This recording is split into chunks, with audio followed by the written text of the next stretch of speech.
দর্শক, সিএসআর এর মুক্তবাক অনুষ্ঠানে আপনাদের সবাইকে স্বাগত জানাচ্ছি। আমি মনজুর আল মতিন। আজকে আমাদের আলোচনা কারিগরি প্রশিক্ষণ এবং কর্মমুখী শিক্ষার বিষয়। এটাকে সংক্ষেপে টিভিইটি বলা হয়ে থাকে এবং এটার ক্ষেত্রে বাংলাদেশের এখনকার অবস্থাটা কি এবং করোনা পরবর্তী বিশ্বে শ্রমবাজারের যে বিবর্তন ঘটছে তাতে বাংলাদেশের শ্রমিকরা শ্রমশক্তি কীভাবে খাপ খাইয়ে নিতে পারে এবং তার জন্য সরকারের এবং বেসরকারি খাতের কি কি করার রয়েছে সেসব নিয়ে আমরা আজকে কথা বলবো। দুজন সম্মানিত অতিথি সরাসরি যুক্ত হয়েছেন আমাদের সাথে। আছেন জনাব জয়দীপ সিনহা রায়, তিনি অপারেশনস প্রধান, এসডিপি ব্র্যাক। আরও আছেন তানজিলুত তাসনুবা, তিনি জাতীয় প্রোগ্রাম অফিসার, আইএলও। আপনাদের দুজনকেই স্বাগত আমাদের এই অনুষ্ঠানে। শুরুতেই জয়দীপ সিনহা, আপনার কাছে আসতে চাই। আমরা বেশ আগে থেকে এই শব্দগুলোর সাথে পরিচিত, কারিগরি শিক্ষা, কর্মমুখী শিক্ষা। তারপর 99 সালে এসে এই টিভিইটি শব্দটার প্রচলন হলো, একটি সংক্ষেপিত রূপ কতগুলো শব্দের।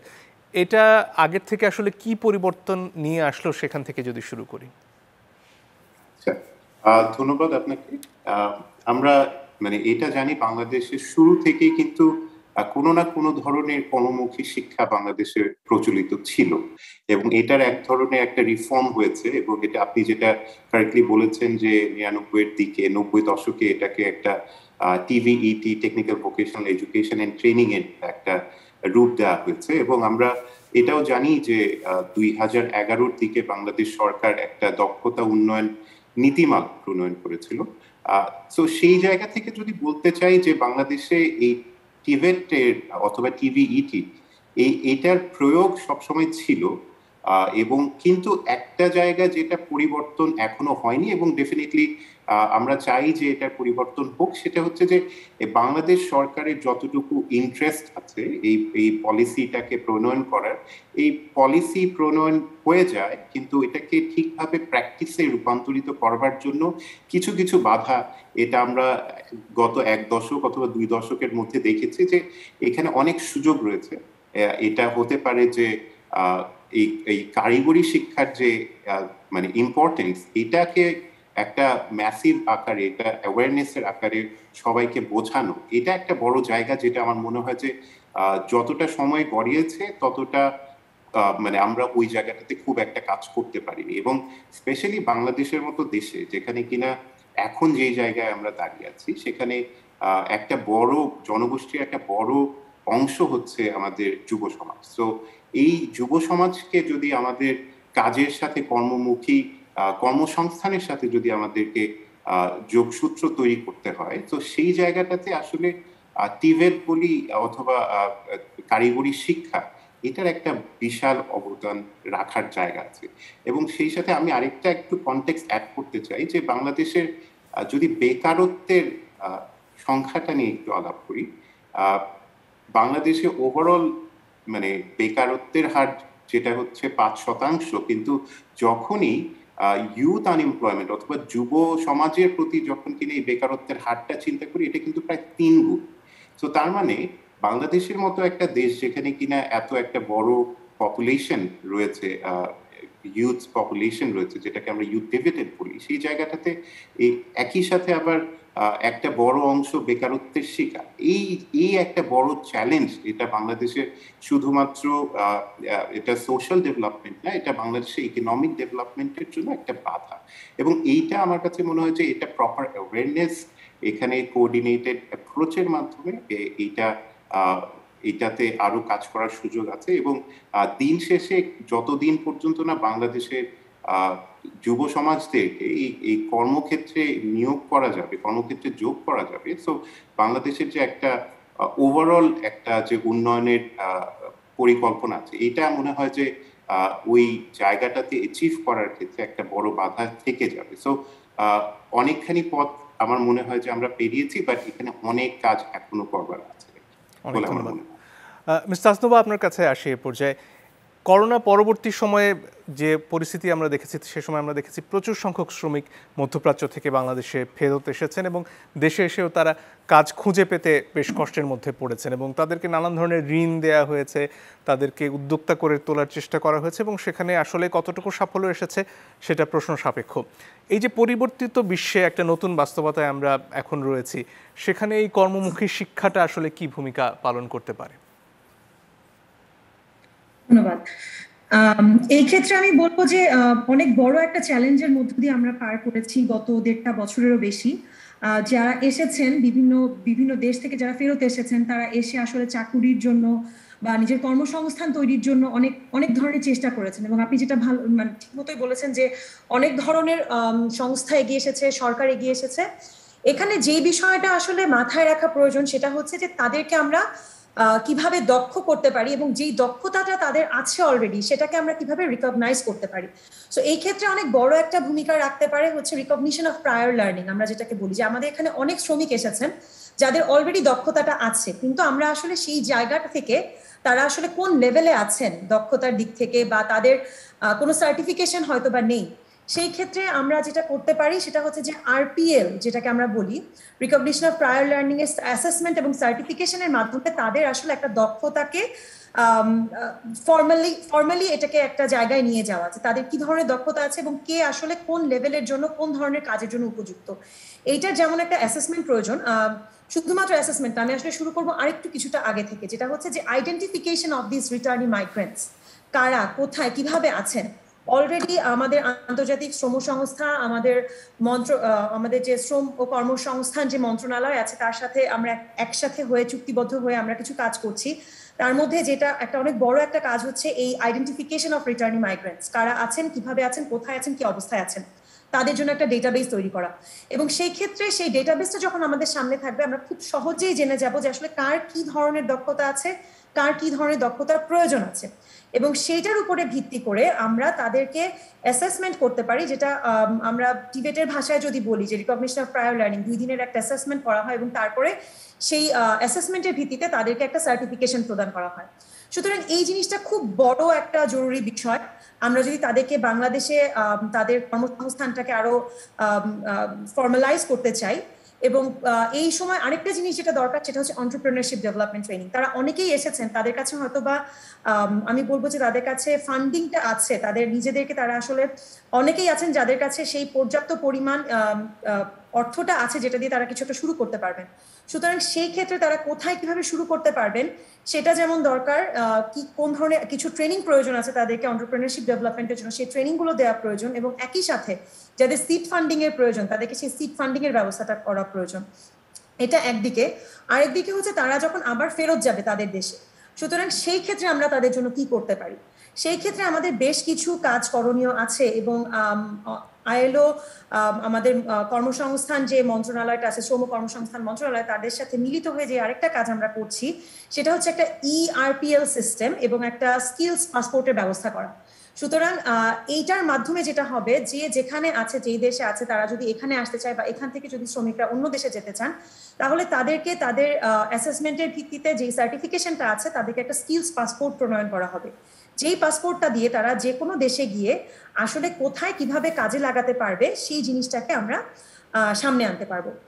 এছাড়াও আরেকটা বড় ইম্পর্টেন্ট বিষয় আমি আলোচনা করতে চাই এখানে, সেটা হচ্ছে যে খুব recently Bangladesh national qualification framework, এই বিষয়টি একটা শিক্ষা মন্ত্রণালয় থেকে এই বিষয়টি অনেক দূর এগিয়ে গিয়েছে। আমরা 10 লেভেলের একটা কোয়ালিফিকেশন ফ্রেমওয়ার্ক পেতে যাচ্ছি, যেটা অ্যাপ্রুভ হয়ে গেছে অলরেডি। এটা আরেকটু সামনে ফাইনালাইজেশন হওয়ার পর্যায়ে আছে যখন এটা গেজেট আকারে প্রকাশিত হবে। তো এই ক্ষেত্রে আমি বলবো যে এই ধরনের ফ্রেমওয়ার্কটা ইজ ভেরি মাচ ইম্পর্টেন্ট, কারণ এই ফ্রেমওয়ার্কটা কিন্তু আসলে আমাদের বলে দেয় আমাদের কোথায় কোন শ্রমিক কিভাবে আছে, কোন শুধুমাত্র কোন ইন্ডিভিজুয়াল কোন লেভেলে আছে, কোন এডুকেশন থেকে আছে, এবং কিভাবে আমরা সবাইকে সমন্বিত করে একটা দিকে যেতে পারি, কার পাথওয়েজটা কি হবে, কে কোথা থেকে কোথায় যাবে। এবং এটা যদি একবার অ্যাপ্রুভ হয়ে যায় এবং এটাকে যদি আমরা ইন্টারন্যাশনালি বিভিন্ন ডেস্টিনেশন কান্ট্রিতে রিকগনাইজ করতে পারি, তখন কিন্তু আমাদের এই যাত্রাটা অনেকটাই সহজ হবে। যদিও অনেক পথ বাকি, এটা এই কাজগুলোকে আমাদের করতে হবে তাদেরকে একটা সঠিক স্থানে পৌঁছে দেওয়ার জন্য এবং তাদের শ্রম, তাদের যে দক্ষতাটা আছে সেটার সেটাকে বিশ্ব দরবারে তুলে ধরার জন্য। অনেক ধন্যবাদ। এক্ষেত্রে আরেকটা বিষয় জানতে ইচ্ছে করছে, সেটা হচ্ছে আমাদের দেশ তো অনেক দিন থেকেই চাইছে যে অদক্ষ থেকে মূলত দক্ষ শ্রমিকের যে বাজার সেটার দিকে ধাবিত হতে। আশেপাশের অনেক দেশ যাদের শুরুটা অনেকটা আমাদের মতোই ছিল, তারা কিন্তু সেখানে ইতোমধ্যে পৌঁছে গেছে। বাংলাদেশ পারছে না কেন? বাধাটা কোথায়? বাধাটা আসলে কিছু কিছু জায়গায় বাধা আছে। সেটার মধ্যে প্রথমত বলবো যে একটা হচ্ছে যে আমাদের দেশ থেকে যেসব শ্রমিকরা যাচ্ছেন তাদের মূল্যায়নটা, ইভালুয়েশনটা, বা তারা আসলে কে কোন পর্যায়ে আছেন সেই জিনিসটা বোঝা একটা বড় চ্যালেঞ্জ তো রয়ে যাচ্ছে। যারা এখান থেকে যাচ্ছেন তারা বেশ অনেকটাই ট্রেনিং এর ঘাটতি তাদের রয়ে গেছে। তারা বিভিন্ন আমরা বলবো যে বিভিন্ন ধরনের সোর্সের মাধ্যমে তারা চলে যাচ্ছেন, যে প্রপার যে চ্যানেলটা দিয়ে যাওয়ার কথা সেই চ্যানেলটা দিয়ে যাচ্ছে না, এরকম অনেক অনেক অনেক শ্রমিক আছেন। সুতরাং এই যে আমরা বলি যে মিডল ম্যান ইউজ করে যাওয়া, সেটা একটা প্রধান অন্তরায় এটার পিছনে, যেই কারণে আসল পদগুলো বা যেই সার্টিফিকেশনটা দরকার, যে স্কিলসটা দরকার নিয়ে যাওয়া, সেই জায়গাটা কাজ করছে না। দ্বিতীয়ত বলবো যে যারা যাচ্ছেন তারা গিয়ে আসলে কতটুকু একটা তো হচ্ছে যেটা আমাদের মানে যে স্কিলসটা আমাদের দরকার সেটা, প্লাস হচ্ছে সাথে যে আলাদা স্কিলস গুলো দরকার, যে সফট স্কিলস গুলো দরকার, যেটাকে আমরা কোর স্কিলস বলি, সেগুলো যে দরকার, সেখানে একটা বড় বাধা রয়ে গেছে আমাদের। সুতরাং আমরা এখনো বেশ খানিকটা পিছিয়ে আছি। যখন আমাদের শ্রমিকরা অন্য দেশে যাচ্ছেন, তারা কিন্তু তাদের হয়তোবা কিছুটা কাজ নিয়ে যেতে পারছেন, যেটা আমি বললাম, কিন্তু তাদের সেই সার্টিফিকেশনটা ওই দেশে গ্রহণযোগ্য হচ্ছে না এখনো। সার্টিফিকেশনটাই যদি গ্রহণযোগ্য না হয়, তাহলে আসলে তাদেরকে কারা কোন পর্যায়ে নিবে সেই জায়গাটা কিন্তু ঠিক হচ্ছে না। সুতরাং এটা একটা। আরেকটা হচ্ছে আমি বলবো যে তারা যখন যাচ্ছেন, যেটা আমি বললাম যে সফট স্কিলস এর কথা, অনেকটা পিছিয়ে আছেন। অন্যান্য দেশ থেকে অনেক শ্রমিক আসছে, তারা হয়তো বা তাদের যে দক্ষতার কাছে সেটা দিয়ে অনেক দূর এগিয়ে যেতে পারছেন, কিন্তু আমাদের দেশ থেকে যখন তারা যাচ্ছেন, দেখা যাচ্ছে যে এখনো আমাদের এই ধরনের দক্ষতাগুলোর ক্ষেত্রে, সফট স্কিলস এর ক্ষেত্রে আমি বলবো সেই রকম গুরুত্ব আমরা এখনো দিতে পারিনি। যদিও সরকার অনেক পদক্ষেপ গ্রহণ করেছেন, ল্যাঙ্গুয়েজ ট্রেনিং থেকে শুরু করে কমিউনিকেশন স্কিলস, এই ধরনের বিভিন্ন ধরনের ট্রেনিং আমরা দেওয়া শুরু করেছি, কিন্তু এখনো অনেক অনেক দূর যেতে হবে আমাদেরকে, কারণ কেবল আমরা শুরু করেছি। সুতরাং ওই জায়গায় একটা বড় বাধা রয়ে গেছে। ইভালুয়েশনটা খুব বড়ভাবে জরুরি, এবং সেটা রিকগনিশনটা খুব বড়ভাবে জরুরি। যেটার জন্য আমি আরেকটা কথা বলতে চাই, সেটা হচ্ছে যে আমরা বলি যে mutual recognition agreement between countries.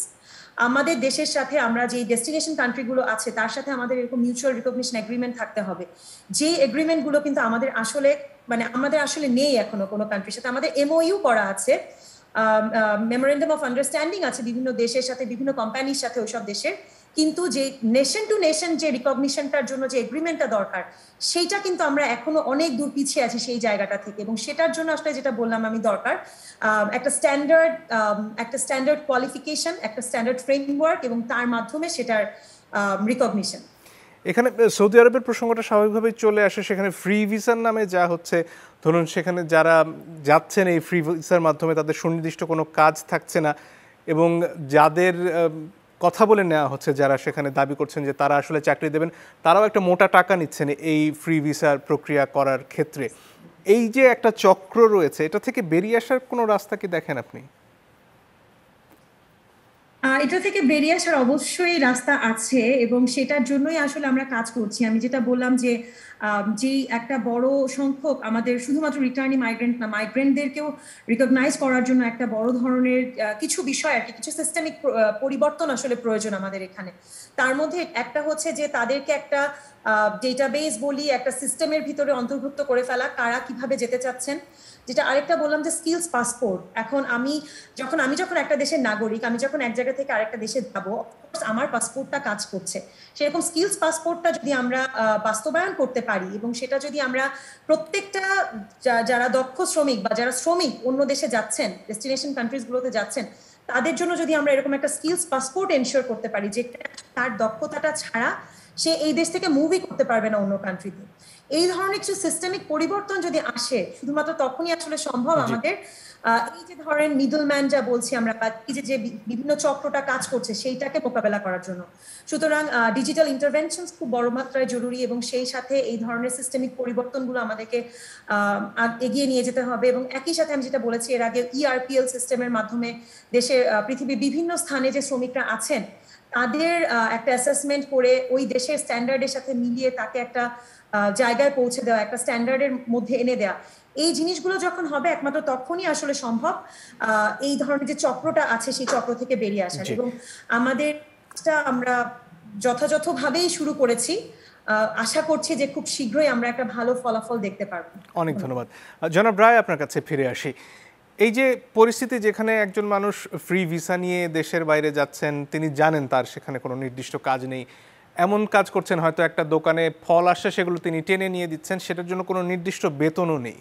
তো এই যে একটা অনিশ্চয়তার মধ্যে মানুষ যান, তার আগে যে ধরনের কারিগরি প্রশিক্ষণের ব্যবস্থা আপনারা ব্র্যাকের তরফ থেকে করছেন, 3 লাখের বেশি মানুষ আমার ধারণা বা আরও বেশি হবে তারা এখানে প্রশিক্ষণ নিয়েছেন। তো এই বাইরে যে বিপুল সংখ্যক মানুষ, তারা কি এতে আগ্রহী হচ্ছেন না? মূল সমস্যাটা কি এই মনোভঙ্গির যে আমি প্রশিক্ষণ নিয়ে যাব না এমনিই চলে যাব? এইটা আপনি অনেকটাই ঠিক বলেছেন। আমরা 2015 সাল থেকে ব্র্যাক স্কিল ডেভেলপমেন্ট প্রোগ্রাম একদম স্পেসিফিক্যালি দক্ষ জনবল তৈরি করার কাজটা হাতে নিয়েছে এবং এই পর্যন্ত প্রায় 3.5 লাখ মানুষকে আমরা ট্রেনিং দিয়েছি এবং কর্মসংস্থানের সাথে যুক্ত করেছি।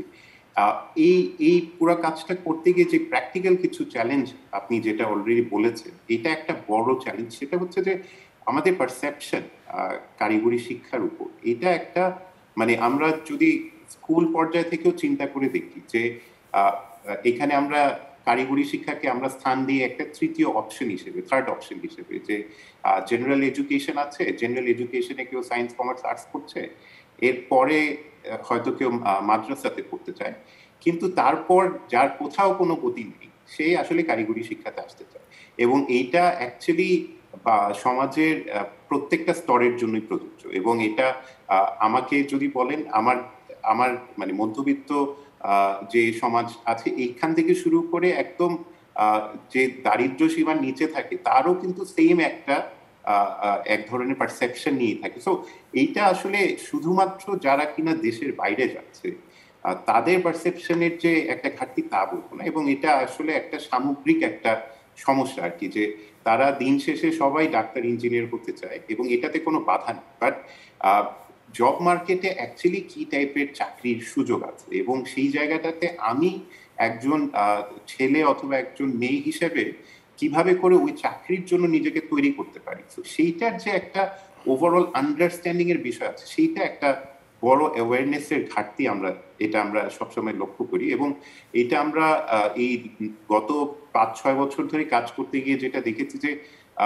আমি বেকার বসে আছি, আমি হয়তো মানে কি বলবো যে ইট ভাঙছি, কিন্তু আমার কাছে আমি একটা ট্রেনিং নিয়ে একটা জায়গায় চাকরি করব এই চিন্তাটাও আসে অনেকের ক্ষেত্রে। সো এরকম না যে আমি পারসেপশনটাই হচ্ছে নেগেটিভ, অনেকে এটা সম্পর্কে কোনো পারসেপশনই রাখে না, অথবা এটা সম্পর্কে যে অ্যাওয়ারনেসটা দরকার এই অ্যাওয়ারনেসের একটা বড় ঘাটতি আছে। সো এটা যেটা ন্যাশনাল লেভেলে এমপ্লয়মেন্টের ক্ষেত্রে একটা বড় অন্তরায়। সেই সাথে যারা কিনা দেশের বাইরে আমাদের যারা ভাই বোনেরা যাচ্ছেন কাজ করবার জন্য, এবং যেই পরিমাণে রিমিটেন্স আসছে আমাদের জাস্ট আনস্কিল লেবার থেকে, এখানে একটা বড় স্কোপ কিন্তু রয়ে যায়, যেখানে কিনা তানজিলু তো বলার চেষ্টা করেছে যে এখানে যদি আমরা স্কিল ট্রেনিংটাকে ইন্ট্রোডিউস করতে পারি এবং তাদের কাছে যাতে স্কিল ট্রেনিংটার একটা মূল্য আমরা যদি দেখাতে পারি, একটা ক্যারিয়ার প্রোগ্রেশন যদি দেখাতে পারি, তখন অ্যাকচুয়ালি এই যে বড় চ্যালেঞ্জটা আমরা যেটা ফেস করছি বারবার, সেইটার একটা সলিউশন হিসেবে আসতে পারে। এখানে তো একটা বিষয় আমরা দেখছি যে গত বছর ধরে তরুণ জনশক্তি যারা, তাদের দক্ষতা একমাত্র হয়তো তারা একটা সাইকেল চালাতে পারে কিংবা একটা মোটরসাইকেল চালাতে পারে, এবং একটা বাজার তৈরি হয়েছে, হোম ডেলিভারিতে তারা কাজ করছে। এদের জন্য আপনারা কি কি কাজ দিতে পারেন যাতে করে তারা এর চেয়ে ভালো একটা জীবনের দিকে ধাবিত হতে পারে আস্তে আস্তে? হয়তো অল্প সময়ের একটা প্রশিক্ষণ হোক, 2 মাস 6 মাস, কি কি সুযোগ রয়েছে তাদের? সো আমি একটু জাস্ট প্যান্ডেমিকের পরবর্তী যে সমস্ত সিচুয়েশনগুলো আমরা দেখতে পাচ্ছি সেই জায়গাটাতে যদি আমি একটু আলোকপাত করি, আমরা কিন্তু একটা বড় ক্ষেত্র তৈরি হয়েছে যেটা প্যান্ডেমিকের আগেও ছিল, বাট পরবর্তী সময়টাতে এটা আরো বেশি বড় আকারে চলে আসে। সেটা হচ্ছে যে আমাদের হেলথ সেক্টরে আমরা যদি দেখি যে আমাদের এখানে পেলিয়েটিভ কেয়ার অথবা বয়স্ক মানুষদের যে কেয়ার গিভিং এর যে একটা জায়গা, এটা একটা কিন্তু নতুন, আগেও ছিল, বাট এটা আস্তে আস্তে কিন্তু এটা আরো বড় আকারে আসছে। সেই সাথে আমাদের যারা ল্যাব টেকনিশিয়ান আছে, হ্যাঁ, এই ধরনের ট্রেনিং গুলো করার জন্য কিন্তু অনেক দিন সময় লাগেছে তা না, এটা একটা এডুকেশনাল একটা কোয়ালিফিকেশন দরকার হয়, যেটার মাধ্যমে সে যদি জাস্ট ল্যাব টেকনিশিয়ানের কি কি টাইপের টেকনিক্যাল স্কিলস গুলো জানতে পারে। এখন যেরকম এই যে অ্যান্টিজেন টেস্ট হচ্ছে কোভিড এর সময়, এরকম ছোট ছোট কাজে কিন্তু তারা ইনভলভ হতে পারে, যেটা থেকে কিন্তু তারা একটা বড় অঙ্কের স্যালারি প্রতি মাসে পেতে পারে। যেরকম আমি একটা দুইটা উদাহরণ, এই প্রশিক্ষণগুলো কি ব্র্যাক থেকে দেয়া হচ্ছে? আমরা যেরকম ব্র্যাক থেকে এরকম প্রশিক্ষণ দিচ্ছি, এবং এখানে কিছু পলিসিগত বাধাও আছে, বাট আমরা এই জায়গাতে যেরকম আমাদের ডিজি হেলথের সাথেও কাজ করছি, কিন্তু কিছু স্বল্প মেয়াদী প্রশিক্ষণ কিন্তু এখানে দেওয়া যাচ্ছে, এবং এখানে আমরা ব্র্যাক কাজ করছি আমাদের পার্টনার অর্গানাইজেশনদের মাধ্যমে। মেয়াদগুলো কেমন একটু বলবেন, দু একটা যদি উদাহরণ দিতেন, দু একটা কোর্সের। এর মধ্যে যেটা আমি বললাম যে ল্যাব টেকনিশিয়ান ট্রেনিং, সেখানে আমরা তাদেরকে প্রোভাইড করি হচ্ছে যে এই কোভিড কালে যেই ধরনের অ্যান্টিজেন টেস্ট করতে হয়, এই টেস্টগুলো করার জন্য যেই ধরনের স্কিলটা দরকার হয়। মনে করেন যে আমি একটা জিনিস টেস্ট করব, এই টেস্ট করার জন্য আমার যেই পরিমাণ টেকনিক্যাল নলেজটা দরকার হয়, এটা কিন্তু 2 মাসের একটা ট্রেনিং এর মাধ্যমে পেয়ে যেতে পারে, যার কিনা এডুকেশনাল কোয়ালিফিকেশনটা একটু ভালো আছে। তো সেই ধরনের কেমন ধরনের শিক্ষাগত যোগ্যতার প্রয়োজন হতে পারে? আমরা এটা দেখেছি যে এটা আমরা এক্সপার্ট অর্গানাইজেশনদের সাথে কাজ করছি, এবং এখানে যেটা একদম স্বল্প মানে একদম এটার জন্য আপনি এসএসসি পাস করা একজন স্টুডেন্ট, যে কিনা অ্যাটলিস্ট কমিউনিকেশনটা বুঝে, একটু সায়েন্স ব্যাকগ্রাউন্ড থাকে, একটু বায়োলজি সম্পর্কে আইডিয়া আছে, তাদেরকে কিন্তু এই ট্রেনিংটা খুব ইজিলি দিয়ে দেওয়া যায়। হ্যাঁ, সো সেটা একটা, এটা আমি বললাম যে আমাদের স্বাস্থ্য খাতে। আরেকটা এই প্রসঙ্গে একটা ছোট্ট প্রশ্ন, সেটা হচ্ছে শুরুতে যে প্যালিয়েটিভ কেয়ারের কথা বলেন, যেসব রোগী বাসায় রয়েছেন তাদের হাসপাতালে গিয়ে খুব একটা লাভ হবে না তাদের জন্যই, তো এদের জন্য ধরুন নার্স হতে হলে তো একটা বেশ লম্বা ট্রেনিং হয়, ডিপ্লোমা অথবা আরও বড় ডিগ্রি প্রয়োজন হয়, কিন্তু সেটা ছাড়াই কি বাসায় একজন এরকম সেবাদাতাকেও হতে পারবেন কোনো ধরনের প্রশিক্ষণ নিয়ে? হ্যাঁ, এটা অবশ্যই সুযোগ আছে। বাসায় যে মানে যারা কিনা বাসায় কেয়ার গিভার যাদেরকে বলা হচ্ছে, প্যালিয়েটিভ কেয়ার গিভার সম্পর্কে, মানে যারা কিনা প্যালিয়েটিভ কেয়ার গিভার আছে, তাদের জন্য কিন্তু এত লম্বা ট্রেনিং এর প্রয়োজন হয়। এবং এই ট্রেনিংটা আপনার মানে এই ধরনের সাপোর্ট আমরা কিন্তু অলরেডি, যেটা বলেছি, আমরা অলরেডি গত বছর আমরা কোভিড এর টাইমে এরকম একটা নিড আমরা রিয়েলাইজ করার পর কিন্তু এরকম একটা প্রশিক্ষণ হাতে নিয়েছে, এবং এটার পর কিন্তু মানুষজনের কর্মসংস্থানের ব্যবস্থা আছে। সো এরকম মেয়াদ কেমন সময়, কতদিনের প্রশিক্ষণ এটা? এই প্রশিক্ষণটা 3 মাসের একটা প্রশিক্ষণ। এবং যারা ব্র্যাকে আসছেন এটার ক্ষেত্রে তাদের খরচ কি হচ্ছে আলাদা কোনো, না এটা ব্র্যাক নিজ উদ্যোগে দিচ্ছে? ব্র্যাক আমরা নিজ উদ্যোগে দিচ্ছি। আচ্ছা, মানে প্রশিক্ষণার্থীদের আলাদা কোনো খরচ হচ্ছে না সেক্ষেত্রে? না, যেহেতু আপনারা জানেন যে ব্র্যাক আমরা সুবিধা বঞ্চিত মানুষদের জন্য কাজ করি, সো সেই ক্ষেত্রে আমরা এখানে একদম ফ্রি অফ কস্ট এই ট্রেনিং গুলো প্রোভাইড করে থাকি, যাদের কিনা একটু ফাইন্যান্সিয়াল ব্যাকগ্রাউন্ডটা যাদের এতটা শক্ত না, সো তাদের জন্য এই ট্রেনিংটা প্রোভাইড করা হয়। এবং একটু আগে মিস তাসনুভা যে কথা বলছিলেন যে এই যে প্রশিক্ষণ নিচ্ছে বাংলাদেশের শ্রমিকরা, সেটা দেশের বাইরে আসলে গ্রহণযোগ্যতা পাচ্ছে কিনা, ব্র্যাকের যে প্রশিক্ষণ আপনারা দিচ্ছেন সেটা বিভিন্ন দেশে সেই প্রশিক্ষণ নিয়ে যদি কেউ যায় সেটা আসলে কতটুকু গ্রহণযোগ্য হচ্ছে? এইখানে এটা আমি বলবো যে এই জায়গাটাতে আমরা মূলত আমাদের ফোকাসটা এখন পর্যন্ত রয়েছে কিন্তু দেশের ভিতরে। হ্যাঁ, আমরা এখন পর্যন্ত দেশের যে কর্মসংস্থানের জায়গাটা আছে, ব্র্যাক কিন্তু এই জায়গাটাতে এখন পর্যন্ত কাজ করছে, এবং এই জায়গাটাতে মানে ব্র্যাকের আলাদাভাবে রেকগনিশন নিয়ে বাইরে যাবার এই পলিসিটাতে অ্যাকচুয়ালি এই প্রবলেম থেকে কিন্তু বাংলাদেশ সরকার সরে আসতে চাচ্ছে, যে নিজস্ব কোনো ইনস্টিটিউটের কোনো অ্যাক্রিডিটেশন, যাতে এটা বাংলাদেশ সরকারের যাতে একটা অ্যাক্রিডিটেশন তৈরি হয়। সো এইটা একটা জায়গা যেখানে কিনা বাংলাদেশ সরকার কাজ করে যাচ্ছে।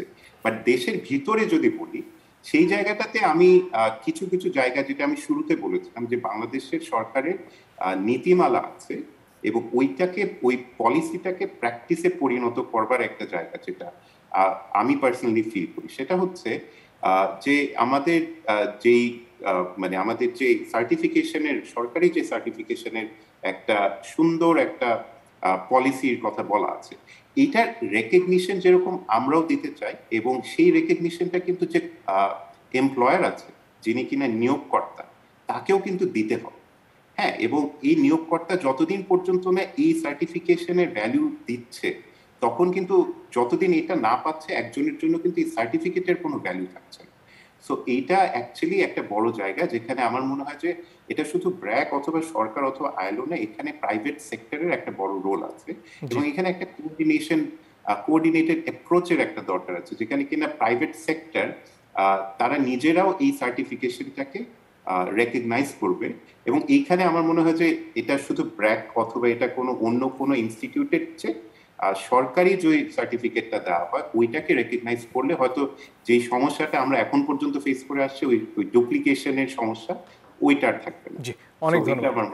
এক ধরনের ধারণা রয়েছে, ধরুন আমার সন্তানকে আমি একটা কারিগরি শিক্ষার প্রশিক্ষণ নিতে পাঠালাম, ধরুন সে ইলেকট্রিশিয়ান হলো, এবং আমরা ধরেই নেই যে তাহলে তার বাকি জীবন ইলেকট্রিশিয়ান হিসেবেই কাজ করে যেতে হবে। এই যে কারিগরি শিক্ষা নেয়ার পরে আরও উচ্চতর অন্য যে কোনো দিকে যাবার যে একটা ধারণা বিশ্বব্যাপী এসেছে, বাংলাদেশে আসলে সেটার কতটুকু সুযোগ তৈরি হচ্ছে? চমৎকার একটা প্রশ্ন করেছেন এবং খুবই সময় উপযোগী প্রশ্ন। খুবই আনন্দের সাথে যেটা আমি জানাচ্ছি, অলরেডি একবার একটু মেনশন করেছেন এটার ব্যাপারে, যে বাংলাদেশ ন্যাশনাল কোয়ালিফিকেশন ফ্রেমওয়ার্ক, মাননীয় প্রধানমন্ত্রী বেশ 3 থেকে 4 বছর আগে এটার বিষয়ে বলেছিলেন যে বাংলাদেশে একটা ন্যাশনাল কোয়ালিফিকেশন ফ্রেমওয়ার্ক লাগবে, এটা কিনা সকল ধরনের স্ট্রিম অফ এডুকেশনকে একটা ধারায় নিয়ে আসবে। তো আমরা আইএলও, আমরা ministry of education, technical and Madrasa education ডিভিশনকে এই সহায়তাটা প্রদান করে যাচ্ছি বেশ কিছু বছর ধরে, গত 4 বছর ধরে, এবং অলরেডি আমরা এমন একটা পর্যায়ে পৌঁছেছি যেখানে আসলে এই ফ্রেমওয়ার্কটা, কোয়ালিফিকেশন ফ্রেমওয়ার্কটা অ্যাপ্রুভ হয়েছে। তো আপনি যে প্রশ্নটা করছিলেন সেটার পরিপ্রেক্ষিতে যদি আমি বলি যে এই সুযোগটা আসলে আমাদের রয়েছে, এবং এখানে যেটা হচ্ছে যে আমাদের এই ফ্রেমওয়ার্কটার মাধ্যমে আমরা কিন্তু একজন ইন্ডিভিজুয়ালকে খুব সহজেই দেখাতে পারবো তার ক্যারিয়ার প্রোগ্রেশন বা তার কোন স্তর থেকে কোন স্তরে সে যেতে পারবে। এখানে একদিকে যেমন টেকনিক্যাল এডুকেশনের ক্ষেত্রে বলা হয়েছে যে লেভেল ওয়াইজ বলা হয়েছে, প্রত্যেকটা লেভেল ডেসক্রিপ্টর আছে যে 1 থেকে 6 লেভেলের পর্যন্ত যদি হয় সে তাহলে কোন লেভেলে কোথায় যেতে পারবে, যেটা কিনা অবশ্যই আমাদের এনটিভিকিউ ফ্রেমওয়ার্ক যেটা ছিল, national technical and vocational qualifications framework যেটা ছিল, সেখানেও বলা ছিল যে প্রিভক থেকে শুরু করে আমাদের লেভেল 6 পর্যন্ত যেতে পারবে, এবং কে কোথায় কোন স্তরে, কখন আমি কাউকে বেসিক ওয়ার্কার বলবো, কখন আমি তাদেরকে একটু অ্যাডভান্স লেভেল ওয়ার্কার বলবো, কখন সে ম্যানেজারিয়াল পজিশনে যেতে পারবে। এই ফ্রেমওয়ার্কটা কিন্তু এই জিনিসটাকে খুব স্পষ্টভাবে বলে দিয়েছে। এখন আমাদের সমস্যাটা কোথায়, যেটা জয়দীপ দা মেনশন করলেন, যে আসলে এই যে একটা কোয়ালিফিকেশন ফ্রেমওয়ার্ক ধরে আগানো বা প্রত্যেকটা লেভেল ওয়াইজ সার্টিফিকেশন পাওয়া, এবং তারপরে প্রাইভেট সেক্টরের বা যারা এমপ্লয়ার্স আছে তাদেরকে সেটাকে গ্রহণযোগ্য, মানে তাদেরকে সেটাকে রিকগনাইজ করা, এই জায়গাটাতে একটা সমস্যা রয়ে গিয়েছে। কারণ আমরা দেখছি যে আমার কাঠামো আছে, আমার সেই ক্যারিয়ার পাথটা দেখানো আছে, আমার ইভেন বিএনকিউএফ এটা এখন যেটা হয়েছে যে কোন স্ট্রিম থেকে কোন স্ট্রিমে মানুষ আসতে পারবে, জেনারেল এডুকেশন থেকে কিভাবে টেকনিক্যালে আসতে পারবে, মাদ্রাসা থেকে কিভাবে টেকনিক্যালে যেতে পারবে, বা টেকনিক্যাল থেকে কিভাবে আবার জেনারেল এডুকেশন ফেরত যেতে পারবে। কি উদাহরণ দেয়া যায়? ধরুন একজন কারিগরি শিক্ষা বোর্ড থেকে এসএসসি সমমান পর্যন্ত শেষ করলো, তারপরে তার মনে হলো যে সে এখন হয়তো জেনারেল এডুকেশনে আসতে চায়, অনার্স করতে চায়, তখন সে কি করবে? জি হ্যাঁ, এই পাথওয়েজ গুলোই আমাদের এই ফ্রেমওয়ার্কটাতে বলা আছে। একটু কি ভেঙে আমাদের দর্শকদের জানানো যায়, যদি একটা উদাহরণ দিয়ে অবশ্যই বলতেন? আচ্ছা, যদি একটু উদাহরণ দিতে তাহলে বলতে হবে যে এক্সাম্পল, আমার একজন জেনারেল এডুকেশন থেকে কেউ পাস করছে, সে হয়তো বা ক্লাস 8 পাস করেছে, এবারে তার একটা পাথওয়ে তৈরি হবে সেখানে, যে সে চাচ্ছে সে টেকনিক্যালে ইদার সে ডিপ্লোমা করতে চাচ্ছে বা সে এসএসসি ভক, এইচএসসি ভকের মাধ্যমে যেতে চাচ্ছে।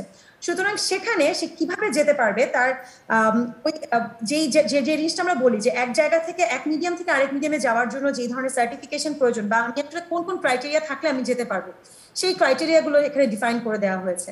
সো এরকম ভাইস ভার্সা, একজন কেউ এসএসসি এইচএসসি ভক পাস করে ফেললো, সে এখন চাচ্ছে যে সে জেনারেল এডুকেশন থেকে ফার্দার এডুকেশনের প্রোগ্রেসটা ফরওয়ার্ডিং এর দিকে যেতে, তাহলে সেখানে সে আসলে কখন কিভাবে, সে কি ডিপ্লোমার থ্রুতে ঢুকতে পারবে, নাকি সে আপনার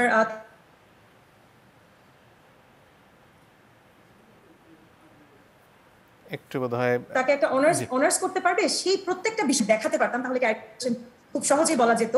তো যেটা এখন যেহেতু এটা এই মুহূর্তে সুযোগটা হচ্ছে না, সুতরাং এইটুকু এক্সাম্পল দিয়ে আমি বোঝাতে চাচ্ছি যে এই প্রত্যেকটা মিডিয়ামের একটা থেকে আরেকটাতে আসার সুযোগগুলো এখানে রয়েছে।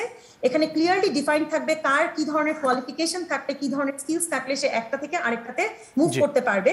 এবং শুধু তাই, যেটা আপনি যে প্রশ্নটা করেছিলেন যে তার ক্যারিয়ার প্রোগ্রেশন, অফকোর্স সেই বিষয়গুলো আছে। কারণ একজন শ্রমিক যখন শুধুমাত্র শ্রমিক হিসেবেই নিজেকে দেখছে, বা একজন ইন্ডিভিজুয়াল যখন দেখছে যে শুধু সে শ্রমিক আছে, তার কিন্তু মোটিভেশনটা কাজ করে না।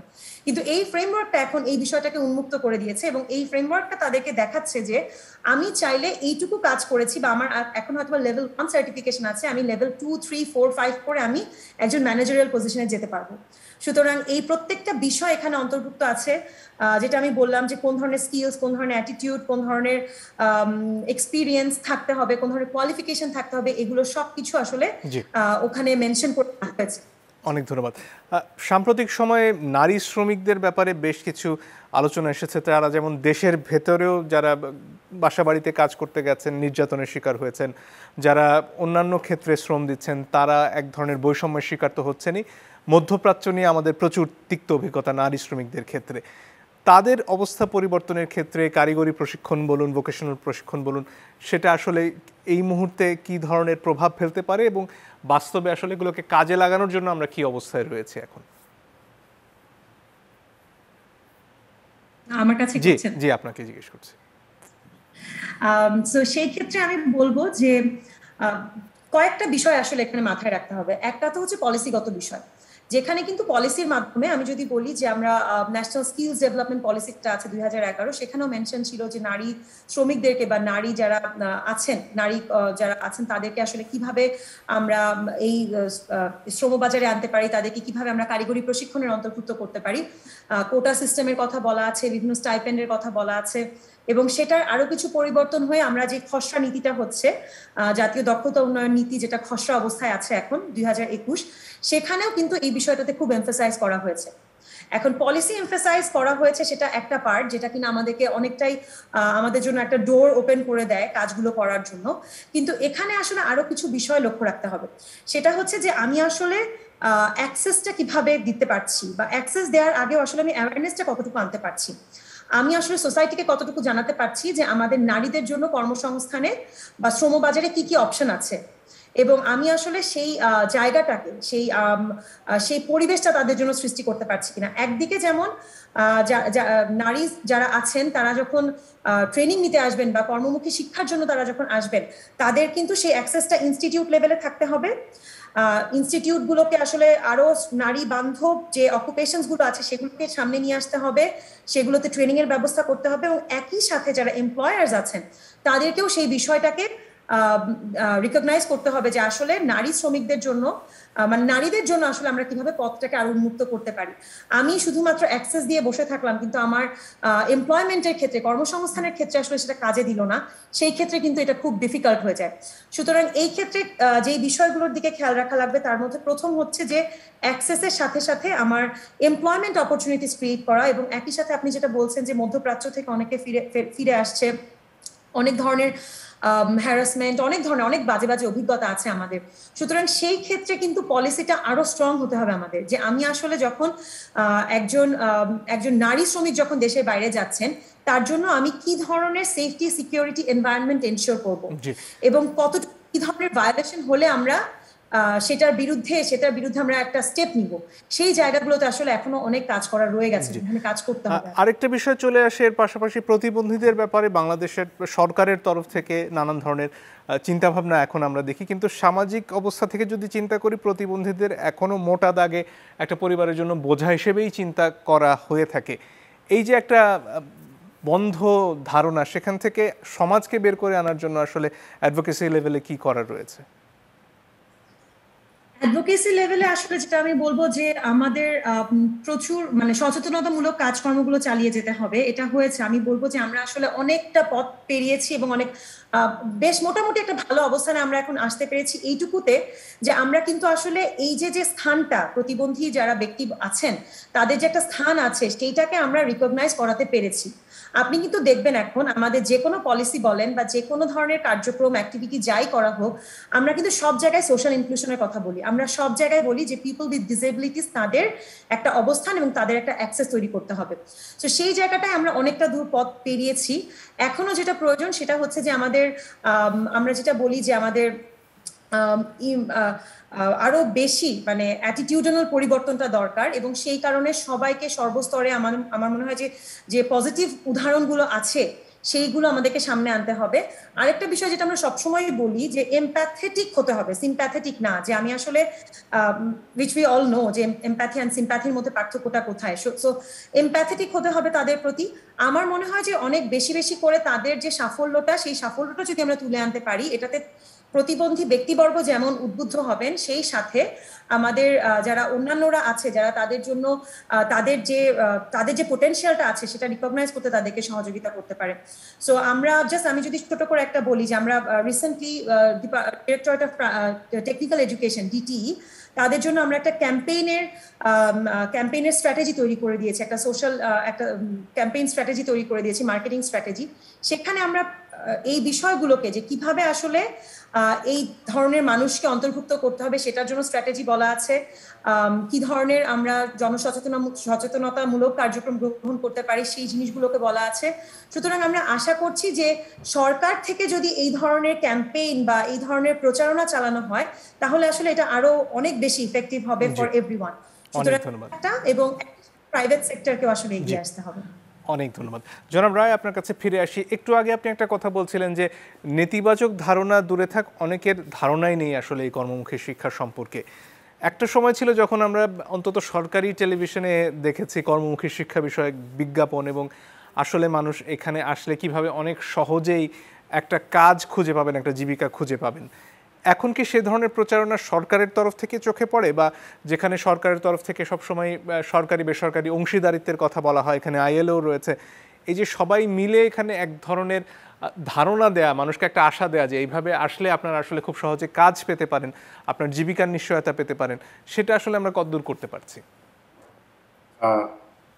ধন্যবাদ এই প্রশ্নটার জন্য, এবং আমার খুবই পছন্দের একটা সাবজেক্ট হচ্ছে এই বিষয়ে কথা বলাটা। আমার কাছে যেটা মনে হয় যে আমরা যদি এখন পর্যন্ত আমাদের টিবেটের ইভলিউশনটা দেখি, আমরা একটা মানে গত এক দশক আমরা অ্যাকচুয়ালি কাজ করেছি আমাদের যে নীতিমালাটা ছিল সেটাকে প্রণয়ন করবার ক্ষেত্র থেকে, এবং আরো বেশি মানুষকে অ্যাক্সেসিবল করার জন্য একটা বড় প্রচেষ্টা বাংলাদেশে করা হয়েছে।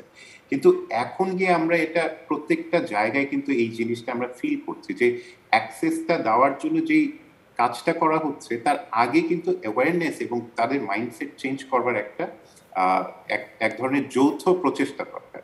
এবং এখানে কিন্তু আমরা এটারই একটা যোগসূত্র ধরে কিন্তু আমরা একটা ক্যাম্পেইনিং ব্র্যাক থেকেও করা হয়েছে, যেখানে কিনা আমরা এই টেকনিক্যাল ভোকেশনাল ট্রেনিং এর যে পারসেপশন আছে এটাকে পরিবর্তন করবার জন্য এক ধরনের ক্যাম্পেইন আমরা করছি। বাট যেটা বললাম যে এখানে আসলে একটা পার্টিকুলার মানে এন্টিটি থেকে করার চেয়ে এটা সবসময় ভালো যদি কিনা এটা একটা একটু স্ট্র্যাটেজিক হয়, এবং এখানে যাতে খালি সর্বস্তরের মানুষকে ইনভলভ করার জন্য যাতে কিনা এটা শুধুমাত্র সরকারি লেভেল থেকে না, অথবা এটা নন প্রফিট অর্গানাইজেশন থেকে না, এটা যাতে সরকারি বেসরকারি আইলোর মতো সংস্থা এবং প্রাইভেট সেক্টর সবাই যাতে এগিয়ে আসে। কারণ কি এইটা বাংলাদেশের জন্য এক ধরনের বড় একটা সফলতা আনতে পারবে যদি কিনা আমরা এই পারসেপশনটা চেঞ্জ করতে পারি, এবং এই নেতিবাচক যে ধারণাটা আছে এইটা আমাদেরকে মানে এটা পরিবর্তন করবার জন্য আসলে এখানে প্রত্যেকের সমান অবদান রাখার একটা বড় সুযোগ আমি দেখি যে এখানে আছে। সবচেয়ে পজিটিভ পার্ট হচ্ছে যে এটা আমরা ফিল করা শুরু করেছি, এবং এটার উপর বেস করে আমরা যেরকম তানজিলুত বললেন যে সরকারি পর্যায়ে এরকম একটা ক্যাম্পেইনিং এর কাজ চলছে, আইলো এখানে সহযোগিতা করছে, ব্র্যাক থেকেও আমরা এরকম একটা কার্যক্রম হাতে নিয়েছি, এবং এটারই কিন্তু একটা পার্ট হচ্ছে আমরা আজকে এখানে বসেছি যে মানুষকে যাতে আরো বেশি জানাতে পারি টিবেট সম্পর্কে, দক্ষতা সম্পর্কে, এবং কর্মবাজারে ঢুকার জন্য এই যোগসূত্র করবার জন্য আসলে এই দক্ষতার কতটুকু প্রয়োজনীয়তা আছে। এটা আমার মনে হয় যে এটা একটা অনগোয়িং কনভারসেশন, এবং এইখান থেকে আমাদেরকে আরো অনেকটুকু পথ মানে পাড়ি দেবার আছে, বাট এটা আমরা ফিল করছি, এটা একটা পজিটিভ পার্ট বলে আমার মনে হয়। এক্ষেত্রে শুরুতে আপনি স্বাস্থ্য খাত নিয়ে খানিকটা কথা বলেছিলেন যে কি ধরনের প্রশিক্ষণ এখানে আমাদের যারা আগ্রহী তরুণ শক্তি রয়েছে তারা পেতে পারে।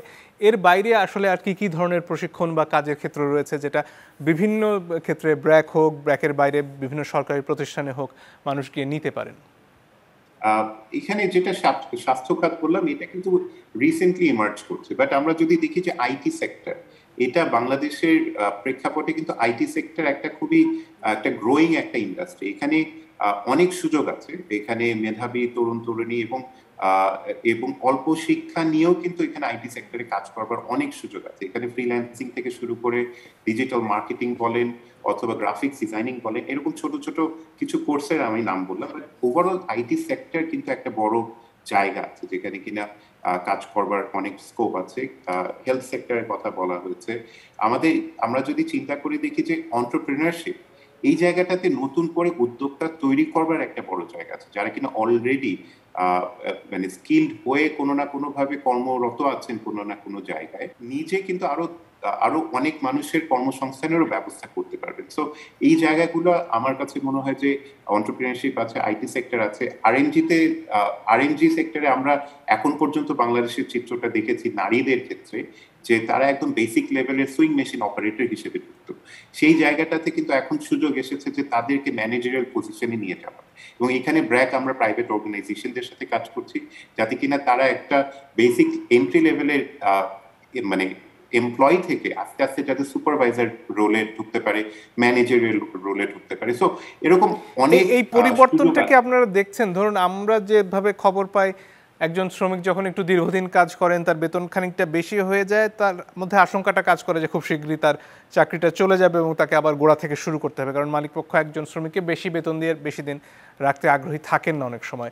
এই যে তাকে আরেকটু তার অভিজ্ঞতাটাকে কাজে লাগানোর যে একটা ধারণা, এটা কি বাংলাদেশে মালিক পক্ষের মধ্যে আদৌ আসছে? এটা আসছে, যেটা আমি বললাম একটু আগে যে সবচেয়ে আশার কথা হচ্ছে যে আমরা এই মনোভাবগুলি পরিবর্তন হতে দেখছি, এবং এইটা একটা খুব সুন্দর একটা সময় আমরা দাঁড়িয়ে আছি যেখানে কিনা সরকারি লেভেল থেকে শুরু করে বেসরকারি পর্যায়ে এবং যারা কিনা প্রাইভেট সেক্টর আছে সবাই কিন্তু একটা জিনিস ফিল করছে যে এখানে মোটা দাগে এক ধরনের পারসেপশন চেঞ্জ হওয়ার সুযোগ আছে, এবং এখানে মানে দৃষ্টিভঙ্গি একটু পরিবর্তন করবার সুযোগ আছে। এবং এই উদাহরণগুলি কিন্তু দিচ্ছি আমরা আমাদের প্র্যাকটিক্যাল কাজের এক্সপিরিয়েন্স থেকে। আমরা এখন যখন দেখি যে গার্মেন্টস মালিকরা নিজেরাই আসছেন এবং নিজেরা এসেই বলছেন যে আমরা চাই অ্যাকচুয়ালি এই যে পরিস্থিতিটা এটা পরিবর্তন করবার, এবং আমরা চাই যে যেই নারী শ্রমিকরা কাজ করছেন একদম বেসিক ওয়ার্কার হিসেবে, তাদেরকে আমরা আস্তে আস্তে সুপারভাইজার হিসেবে তৈরি করতে চাই। তখন মনে হয় যে এই একটা মনোভাব অথবা এই একটা দৃষ্টিভঙ্গির পরিবর্তন আসলে সব জায়গায় হচ্ছে। যেটা বললাম যে এটা হয়তো শুরুর দিকটা আমরা দেখছি, এটাতে আরো অনেক কাজ করবার আছে, এবং এখানে যত বেশি কোঅর্ডিনেটেড এফোর্ট হবে তত বেশি ফল আমরা পাবো। এখানে একটুক্ষণ আগে আপনি আইটি সেক্টরের কথা বলছিলেন।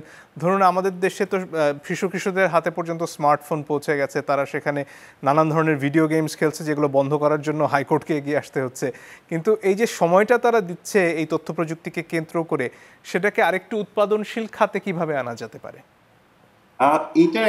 এটা একটা বড় জায়গা, যেটা হচ্ছে কি যে আমরা স্মার্টফোন খুব সহজেই, ইভেন ছোট বাচ্চারা এখন খাবার খেতে চায় না যদি হাতে স্মার্টফোন না থাকে। হ্যাঁ, এখানে কিছু আন্ডারস্ট্যান্ডিং এর আমার মনে হয় যে এখানে কিছু গ্যাপ আছে এবং এখানে কাজ করবারও সুযোগ আছে।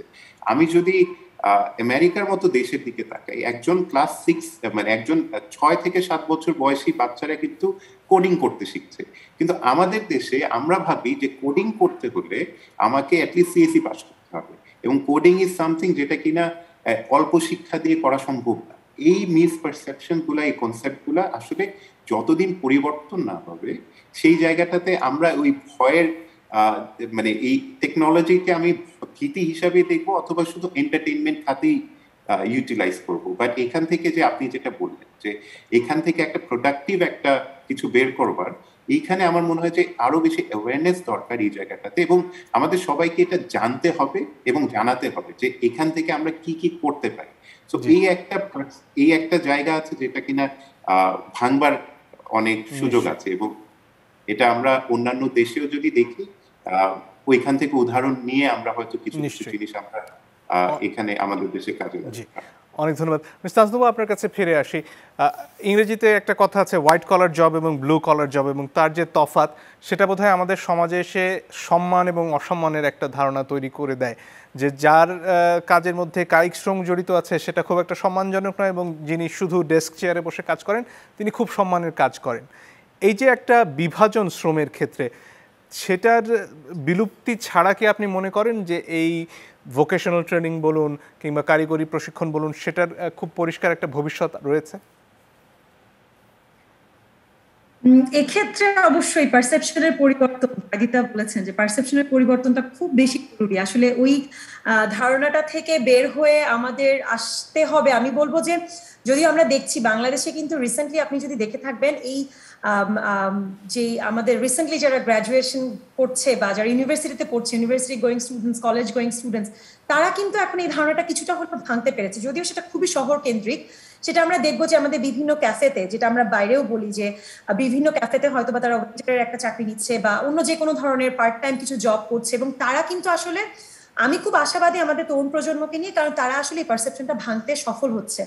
তারা যেখানে পড়ুক না কেন, যেই ধরনের এডুকেশন গ্রহণ করুক না কেন, তারা কিন্তু এরকম ভাবে মানে কোনো বিভাজনটা এখন অনেকটাই শহর কেন্দ্রিক জায়গাতে অনেকটাই কমে এসেছে। কিন্তু যেটা বলেছেন যে ওভারঅল পুরা সামগ্রিকভাবে যদি আমরা দেখতে চাই, তাহলে আসলে এই পারসেপশনের পরিবর্তন ছাড়া কর্মমুখী শিক্ষার ভবিষ্যৎ, আমি বলবো যে ভবিষ্যৎ অন্ধকার না, ভবিষ্যৎ অনেক ভালো। এবং এটা আসলে বিভিন্নভাবে আমাদের দেশের যে অগ্রগতি হচ্ছে, আমরা মধ্যম আয়ের দেশে 2024 সালে পদার্পণ করব, আমরা উন্নত দেশে যেতে চাচ্ছি, ফোর্থ ইন্ডাস্ট্রিয়াল রেভলিউশনের ভিতরে আমরা চলে এসেছি। সুতরাং আমরা কিন্তু দেখতে পাচ্ছি অনেক নতুন নতুন সেক্টর ক্রিয়েট হচ্ছে, এবং সেই সেক্টরগুলোতে যদি জব পেতে হয়, যদি এমপ্লয়মেন্ট করতে হয়, তাহলে কিন্তু স্কিলসের প্রয়োজন, দক্ষতা প্রয়োজন। দক্ষতা ছাড়া কিন্তু সেই সব জায়গায় যাওয়ার কোনো উপায়। যদি আমি বলি যে গভর্নমেন্টের যে 100 ইকোনমিক জোনের যে প্রজেক্টটা আছে, সেখানে কিন্তু বিশাল একটা প্রজেক্ট, সেখানে আমরা হাজার হাজার কর্মী নিয়োগ দিব এবং তাদের জন্য দক্ষতার প্রয়োজন আছে। এই জিনিসগুলো যখন অ্যাডভার্টাইজ হচ্ছে, এই জিনিসগুলো যখন গভর্নমেন্ট থেকে বলা হচ্ছে, বা আমরা প্রাইভেট সেক্টর বলি বা ইন্টারন্যাশনাল অর্গানাইজেশন বলি, আমরা সবাই মিলে যখন এই জিনিসগুলো প্রচার করছি, তখন কিন্তু মানুষ এখন জানতে শুরু করেছে যে আসলে দক্ষতার একটা আলাদা জায়গা আছে, এবং সেটা শুধুমাত্র ওই হোয়াইট কলার ব্লু কলার জবের মধ্যে লিমিটেড না। আমি যদি কিছু করতে চাই, আমি যদি কিছু দেখাতে চাই, আমাকে তাহলে ওই জায়গাটা পর্যন্ত পৌঁছাতে হবে। সুতরাং পারসেপশন অবশ্যই পরিবর্তন হতে হবে, কিন্তু পারসেপশন পরিবর্তন না হলে যে আমরা সামনে আগাতে পারবো না, সেটাতে আমি আসলে বিশ্বাস করি না। আমরা আসলে দুইটাই, মানে দিস ইজ প্যারালাল একটা জায়গায় আসলে আমরা আছি, যে প্যারালালি চলতে হবে। পারসেপশনও পরিবর্তন হচ্ছে, আমরাও সামনে আগাচ্ছি। সো এভাবে করে আসলে এই জায়গাটাকে আমাদেরকে অতিক্রম করতে হবে। অনেক ধন্যবাদ। আজকের মতো আসলে সময় ফুরিয়ে গেছে। আপনাদের দুজনকে অসংখ্য ধন্যবাদ আমাদেরকে সময় দেওয়ার জন্য, আর দর্শক আপনাদেরকেও ধন্যবাদ যারা এতক্ষণ আমাদের সাথে ছিলেন। বিদায় নিচ্ছি আজকের মতো।